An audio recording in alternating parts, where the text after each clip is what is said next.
ఈశాన్య రాష్ట్రాల విద్యార్థులకు నార్త్ ఈస్టర్న్ స్టేట్స్ బాగా వెనకబడి అనుకున్న స్టూడెంట్స్ కూడా బాగా అపియర్ అవుతున్నారు ఈ మధ్యకాలంలో ఈ ఎగ్జామినేషన్స్. కానీ మన తెలుగు రాష్ట్రాల నుంచి అంతగా అపియర్ అవడం లేదు. మీకు అక్కడ కనబడుతున్న 5.57% నేను చూపించిన డేటా ఏదైతే ఉన్నదో అది మాక్సిమం గా ఈ తమిళనాడు వాళ్ళు, కేరళ వాళ్ళు కొట్టిన జాబ్స్ ఉన్నాయి దాంట్లో. రైట్, మాక్సిమం వాళ్ళే కొట్టేస్తున్నారు. సో మనము ఇదొకటి ఉంది, ఇదొక అవకాశం ఉంది. అండ్ సివిల్ సాధించాలంటే నాకు ఇది ముందుగా ఇది వచ్చినప్పుడు అన్ని రకాలుగా ఇది ప్రయోజనకరంగా ఉంటుంది అన్న కోణాల్లో స్టూడెంట్స్ ఆలోచించినప్పుడు మీరు విత్ ఇన్ మీ గ్రాడ్యుయేషన్ పూర్తయ్యే లోపే మీకు సిహెచ్ఎస్ఎల్ వచ్చేస్తుంది. ఎందుకంటే రిక్రూట్మెంట్ అది టైర్ 1, టైర్ 2 అని చెప్పి ఉంటుంది కాబట్టి ఒక 2 issues లో. సో ఇవి మనకు స్టాఫ్ సెలక్షన్ కమిషన్ కు సంబంధించినవి. ఈ ఎస్ఎస్సికి కాకుండా ఇంకా మనకు ఆపర్చునిటీస్ ఉన్నాయి. సో ఈ లోపు ఈ ఎస్ఎస్సికి సంబంధించి ఎవరైనా డౌట్స్ ఉంటే మీరు పింగ్ చేయండి ఒకసారి. ఇంకా నేను కొన్ని రిక్రూట్మెంట్ ఉన్నాయి చెప్తాను నేను మీకు. సో ఈ లోపు ఈ స్టాఫ్ సెలక్షన్ కమిషన్ గురించి నేను ఇప్పుడు మీకు చెప్పాను కాబట్టి మీకు ఏమైనా డౌట్స్ ఉంటే you can talk about this. So ఒక దాదాపుగా 9 పార్టిసిపెంట్స్ ఉన్నారు. మీరు ఎవరైనా కావాలంటే మీరు ఓకే రైట్. సో మరి ఇంకా ఈ స్టాఫ్ సెలక్షన్ కమిషన్ కాకుండా ఇంకా మనకి ఏమేమి ఆపర్చునిటీస్ ఉంటాయంటే లైక్ రైల్వేలో బోల్డ్ వేకెన్సీస్ వస్తున్నాయి. మనకు రీసెంట్ గా పార్లమెంట్ లో కేంద్రం కూడా ప్రకటించింది. సో రైల్వేలో దాదాపుగా లక్షల సంఖ్యలో ఖాళీలు ఉన్నాయి, వాటిని కూడా భర్తీ చేస్తామని చెప్పింది. అండ్ రైల్వే సెక్టర్ అంటే మీకు తెలిసిందే ప్రపంచంలోనే అతిపెద్ద, భారతదేశంలోనే అతి ఎక్కువ మందికి ఉద్యోగాలు కల్పిస్తున్న వ్యవస్థ మనది. సో ఈ రైల్వేలో కూడా మన తెలుగు ప్రాంతాల నుంచి ముఖ్యంగా సెలక్షన్స్ చాలా తక్కువ ఉంటాయి. మీరు ఏ రైల్వే స్టేషన్కి వెళ్ళి చూడండి, బీహారీస్ ఎక్కువగా వాళ్ళు ఆక్యుపై అయి ఉన్నారు. అంటే వాళ్ళు మెరిట్ ప్రకారమే రాసి వస్తున్నారు, బట్ మన వాళ్ళు రాయకపోవడం మూలంగా ఆ ఆపర్చునిటీస్ ఏవైతున్నాయో వాళ్ళు అందిపుచ్చుకోగలుగుతున్నారు. మనము లైక్ గ్రూప్స్ వీటి కోసం ఎక్కువగా వెయిట్ చేయడం మూలంగా. సో గ్రూప్స్ వెయిట్ చేయకూడదా అని అంటే ఒక క్యాలెండర్ ప్రకారం రెగ్యులర్ గా ఈ నోటిఫికేషన్స్ రాకపోవడం మూలంగా ఆస్పిరెంట్స్ వీటి కోసమే కూర్చుంటుండడం మూలంగా ఈ ఇబ్బంది అనేది మనకి ఏర్పడింది. పైగా ఈ ఎగ్జామినేషన్స్, నేషనల్ లెవెల్ ఎగ్జామినేషన్స్ మనకి అటు తెలుగు, ఇంగ్లీష్, హిందీ మీడియంలో ఉండడం మూలంగా మనకు ఒక ఫెచ్చింగ్ ఉన్నది. మన దగ్గర తెలుగు మీడియం చదివిన వాళ్ళు ఆ ఇంగ్లీష్ అర్థం చేసుకోలేక చాలా మంది సెలక్షన్ కూడా కావట్లేదు. కానీ ఇప్పుడు ఆ ప్రాబ్లం లేదు, చాలా మంది ఇంగ్లీష్ మీడియం విద్యార్థులే ఉంటారు నాకు తెలిసి ఇక్కడ మనకు. రెండోది ఏంటంటే మనకు నెక్స్ట్ ఇయర్ నుంచి ప్రాబబ్లీ వచ్చే సంవత్సరం నుంచి తెలుగులో కూడా ఎగ్జామినేషన్స్ పెట్టే అవకాశం ఉన్నది. ఆల్రెడీ రైల్వే ఎగ్జామ్స్ తెలుగులో పెడుతున్నారు. ఈ స్టాఫ్ సెలక్షన్ కమిషన్ ఎగ్జామినేషన్స్ కూడా 13 లాంగ్వేజెస్ లో మనకు పెట్టే అవకాశం ఉన్నది. సో మనకి ఇక్కడ ఒక ఆస్పిరెంట్ అడిగారు సిహెచ్ఎస్ఎల్ ఎగ్జామ్ కోసం ఏ బుక్స్ చదవాలి అని చెప్పి. మీరు ఇప్పుడు ఎన్సీఆర్టీ బుక్స్ ఏవో అవే సరిపోతాయి, మీకు కొత్తగా ఇంకొక ఏ మాత్రం బుక్ చదవకండి, ఎన్సీఆర్టీసే చదవండి. లైక్ అవి 6th to 10th వరకు సరిపోతుంది. సోషల్, సైన్స్ సబ్జెక్టులు, ఈ 2 సబ్జెక్టులకు సంబంధించినవి తరోగా ఉంటే మోర్ దాన్ ఎనఫ్. నాకు తెలిసి మీకు ఈ సివిల్స్ కోచింగ్ లో ఉన్నారు కాబట్టి మీకు ఎట్లాగో చెప్తూనే ఉంటారు ఎన్సీఆర్టీస్, అవి చదివితే సరిపోతుంది. అయితే మీరు ఇక్కడ చేయాల్సింది ఏంటంటే క్వాంట్ మాత్రం చాలా సీరియస్ గా ప్రిపేర్ కావాలి. ఇక్కడ సక్సెస్ ని డిసైడ్ చేసేది ఈ reasoning part and quant part, ఈ 2 పార్ట్స్ చాలా ఇంపార్టెంట్. దానికోసం మీరు ముందుగా మీ స్కూల్ లెవెల్లో బేసిక్స్ అయితే అయిపోతాయి, చిన్న చిన్నగా ఉంటాయి, మీకు పెద్దగా ఇబ్బంది లేదు. పర్సెంటేజెస్ అని, యావరేజెస్ అని, సింపుల్ ఇంట్రెస్ట్, కాంపౌండ్ ఇంట్రెస్ట్, వీటి కాన్సెప్ట్స్ మీరు థరోగా ప్రిపేర్ కావాలి.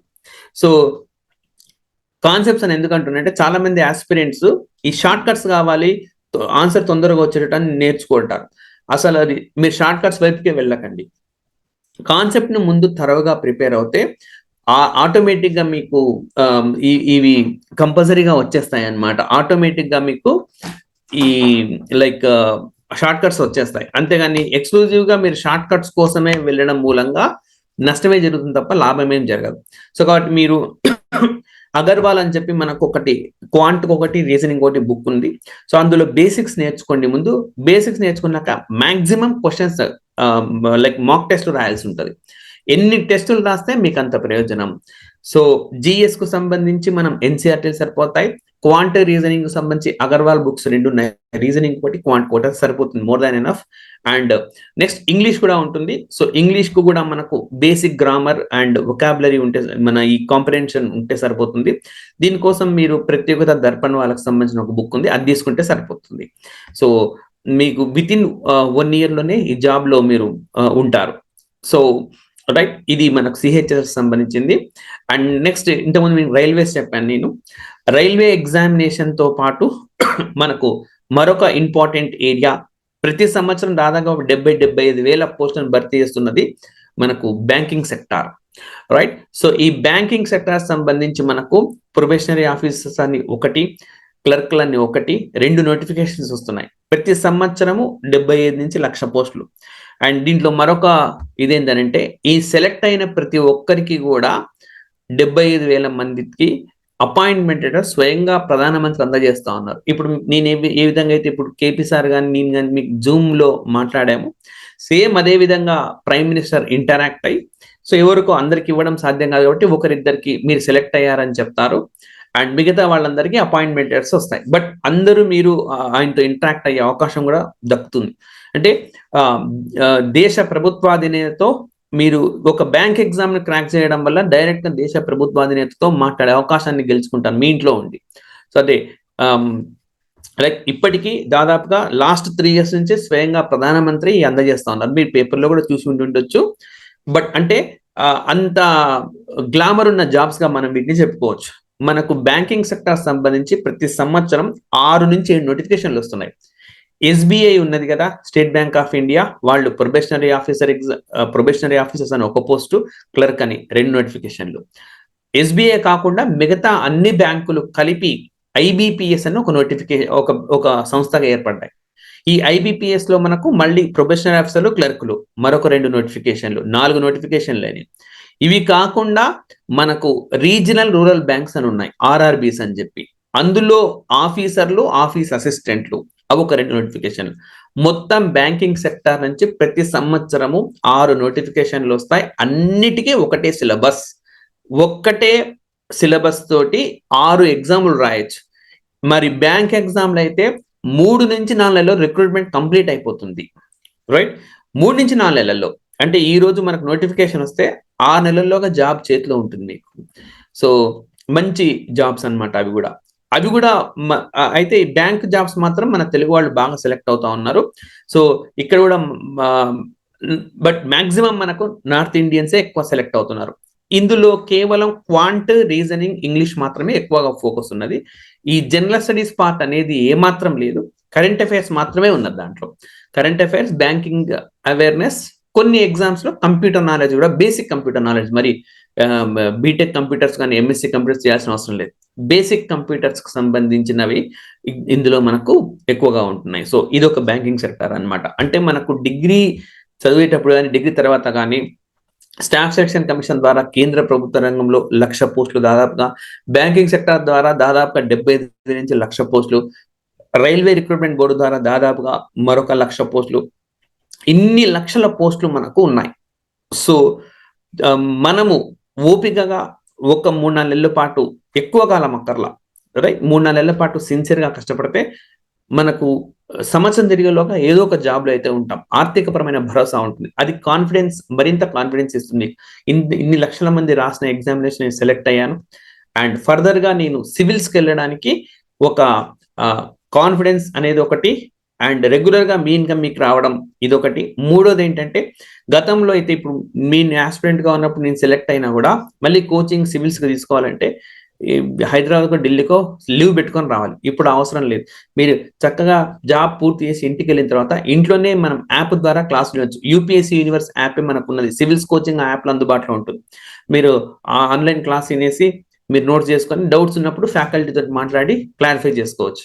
సో ఈ విధంగా మీకు మోర్ దాన్ 1 ఆపర్చునిటీస్ ఈ జాబ్స్ ద్వారా మీకు కలుగుతుందన్న సందేహం లేదు.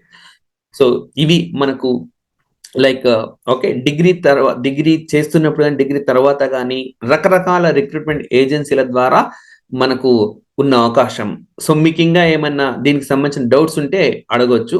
సో ఇంతకుముందే ఒక ఆస్పిరెంట్ సిహెచ్ఎస్ఎల్ కోసం ఏ బుక్స్ చదవాలన్నారు, ఇంకా బుక్స్ కావచ్చు, ఇంకా అదర్ రిక్రూట్మెంట్ ఏజెన్సీస్ కానీ ఎట్లా ఉంటాయి, ఎట్లా చదవాలి, ఏ డౌట్ ఉన్నా కూడా మీరు ఒకసారి క్వశ్చన్ చేయొచ్చు.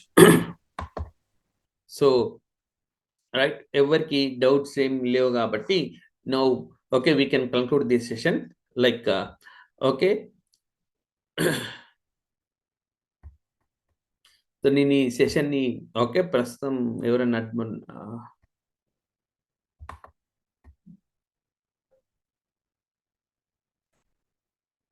బ్యాంకింగ్ సెక్టర్ జాబ్స్ కోసం ఎలిజిబిలిటీ ఏంటని అన్నిటి గ్రాడ్యుయేషన్ అండి. సో మనకు మరొక ఆస్పిరెంట్ అడిగారు, బ్యాంకింగ్ సెక్టార్ జాబ్స్ కోసం ఎలిజిబిలిటీ గ్రాడ్యుయేషన్. నిజానికి మనకు ఒక 2-3 ఇయర్స్ ముందు వరకు క్లర్క్ అనే పోస్టులకి ఇంటర్మీడియట్ ఉండింది, బట్ దాన్ని కూడా తీసేసి ఇప్పుడు మనకు డిగ్రీ చేశారు. సో బ్యాంకింగ్ సెక్టర్ అన్నింటికి కూడా డిగ్రీనే ఎలిజిబిలిటీ. సో 3 నుంచి 6 నెలల్లో అది మనకు రిక్రూట్మెంట్ అనేది ముగిసిపోతుంది. And even regional rural banks అని ఉన్నాయి, ఆర్ఆర్బీస్. అందులో ఆఫీస్ అసిస్టెంట్ అనే ఒక జాబ్ ఉంటుంది, దానికి మాత్రం ఇంటర్మీడియట్ పెట్టారు. అదొక్కటే ఇంటర్మీడియట్ బేస్డ్ బ్యాంక్లో, మిగతాని డిగ్రీ బేస్డ్. అయితే మనకు అది కూడా డిగ్రీ చేయాలి అని చెప్పి లాస్ట్ ఇయర్ మనకు ఒక కమిటీ సూచించింది. అది చేస్తారో లేదో మనకి ఇప్పుడు తెలియదు. సో ఇప్పటికైతే మాక్సిమం గ్రాడ్యుయేషనే అనుకోండి, డిగ్రీనే. అయితే మనకు స్టాఫ్ సెలక్షన్ కమిషన్ వచ్చేసరికి ఈవెన్ 10th క్లాస్ పాస్ అయిన వాళ్ళకు కూడా ఉన్నది, ఎంటీఎస్ అని చెప్పి, మల్టీ టాస్కింగ్ సర్వీస్ అని చెప్పి అదొక జాబ్ ఉంది. అది కూడా రాజు 10th క్లాస్. సో ఇంటర్మీడియట్ పూర్తయిన వాళ్ళకు మాత్రం సిహెచ్ఎస్ఎల్ ఉంటుంది, కంబైన్డ్ హయ్యర్ సెకండరీ లెవెల్ అని చెప్పి ఉంటుంది. సో డిగ్రీ పూర్తయిన వాళ్ళకి సిజిఎల్. సో మనకు సిజిఎల్లో మీరు జాబ్ సంపాదిస్తే ఐఏఎస్ ఆఫీసర్ మీ బాస్ ఉంటారు, ఐఏఎస్ కింద సిజిఎల్ సంపాదించిన వాళ్ళు, సిజిఎల్ కింద సిహెచ్ఎస్ఎల్ వాళ్ళు, వాళ్ళ కింద ఎంటీఎస్ వాళ్ళు, అట్లా ఒక హైరార్కీ అనేది ఉంటుంది. రైట్, సో ఇంకా ఏమైనా డౌట్స్ ఉంటే ఓకే మీరు అడగండి.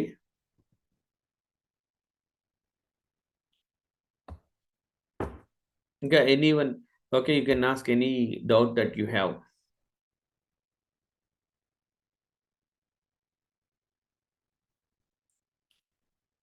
సో ఈవెన్ రైల్వే ఎగ్జామ్ సంబంధించి కానీ ఓకే. అండ్ మోర్ ఓవర్ ఈ సంవత్సరం మనకు ఎలక్షన్ ఇయర్ కాబట్టి రైల్వే జాబ్ నోటిఫికేషన్ ఒకటి రావచ్చు అని అంటున్నారు. అంటే కేంద్రంలో మనకు పార్లమెంట్ ఎలక్షన్స్ ఉన్నాయి మేలో. సో 1,00,000 పోస్టులతోటి ఒక నోటిఫికేషన్ రావచ్చు అని అంటున్నారు. సో వాటికి కూడా మీరు అపియర్ కావచ్చు. అందులో కొన్ని ఇంటర్మీడియట్ కూడా ఉంటాయి, సో కొన్ని డిగ్రీ ఉంటాయి.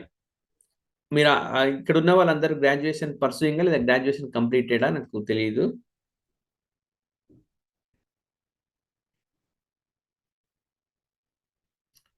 రైట్, సో ఇది నేను మీకు మ్యాక్సిమంగా ఇన్ఫర్మేషన్ ఇచ్చినాను. మీకు ఇంకా ఏమైనా డౌట్స్ ఉంటే through sir KP universe UPSC is ద్వారా నన్ను అప్రోచ్ కావచ్చు మీరు. ఓకే, సో రైట్ నౌ ఈ సెషన్ నేను ఎండ్ చేస్తున్నాను. సో ఎందుకంటే చాలామంది డౌట్స్ ఏం లేవు కాబట్టి. And at any point of time మీరు ఓకే మనకు మాట్లాడవచ్చు త్రూ ఇన్స్టిట్యూట్ ద్వారా. రైట్, మీకు any doubts regarding the preparation కానీ, బుక్స్ కావాలని, లేదు అని అంటే నోటిఫికేషన్ ఇష్యూస్ కానీ, ఇవన్నీ కూడా మీకు అప్డేట్ చేస్తాను. Right, so thank you to all of you. I'm ending this session.